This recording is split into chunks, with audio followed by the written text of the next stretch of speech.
I was listening. I speak some Hindi, but not great Hindi. I was thinking, shall I try to speak to you in Hindi, and decided no, I will speak to you in English. But I did understand probably 50% of what was said.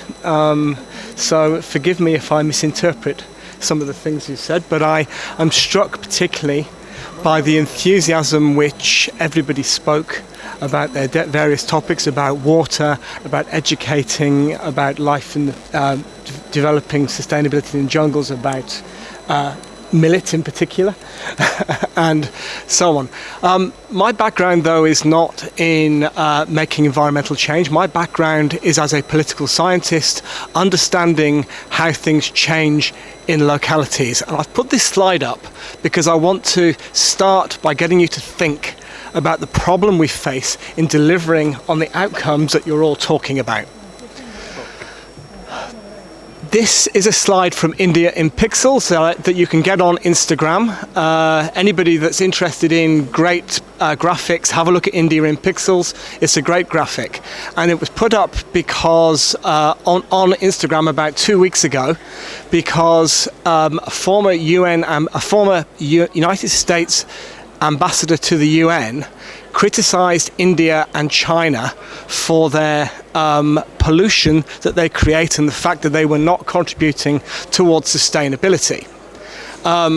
Somebody put this slide up and shows that CO2 emissions since 1750, this is the impact. So that the tree above the surface is the population, and the roots below are the impact that they've had on the environment in the last 300 years. And what you see is, it's a fabulous graphic, I think, because you see that India, over the course of its recent history of 300 years, and I recognise India has a much longer history than 300 years, has contributed very little to the pollution of the planet, and yet is expected to do much more than its fair share of delivering on the solutions for the planet. That's important as a political scientist, because when I start to think about the local projects that we're talking about here, how do we have an impact on the people who really matter, which is the people who are all your constituents, the people of India and indeed of the globe.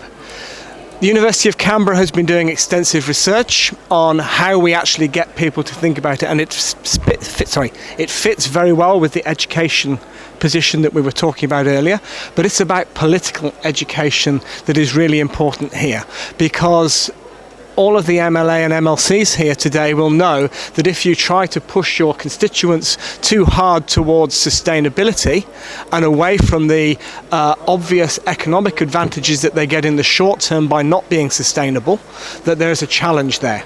So what I wanted to get you to think about was to get you to think a little bit about that power dynamic and how we actually change what do we think about? Thinking about this slide in particular.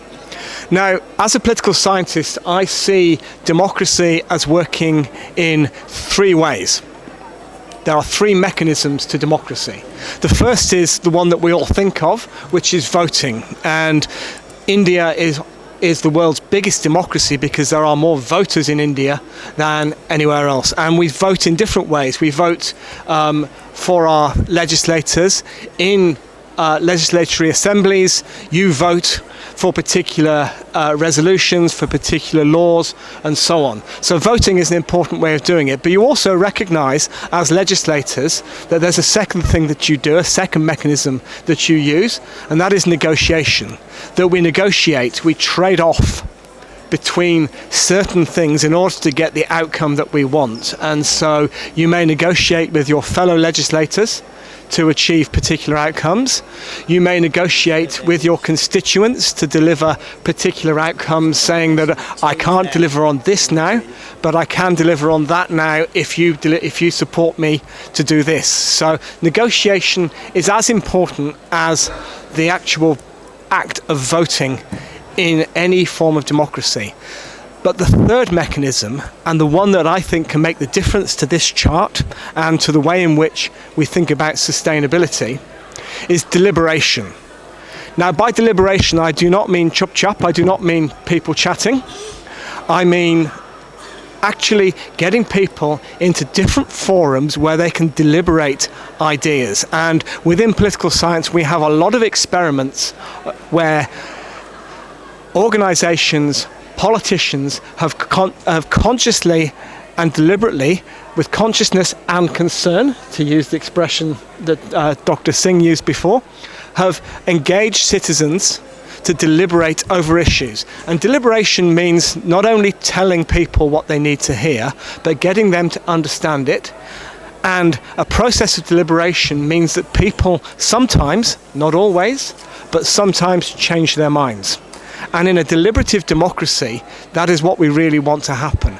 And so my appeal to you, if you want to make the things that our great speakers have talked about today happen, is to actually move beyond thinking of democracy as a process of voting, to move even beyond it just being a process of negotiation, because negotiation will not deliver the outcomes that we want, but actually to think of democracy as a process of deliberation. So the challenge for you as legislators is to go back to your communities, to your voters, and get them to not only vote for you, not only to negotiate on what it is you might want them to vote for, but actually to get them to think, to get them to deliberate, to challenge their thinking. And I think all of the speakers today so far have been doing that, but we really need to, as Democrats, really be thinking about the mechanisms that we use to develop deliberative democracy.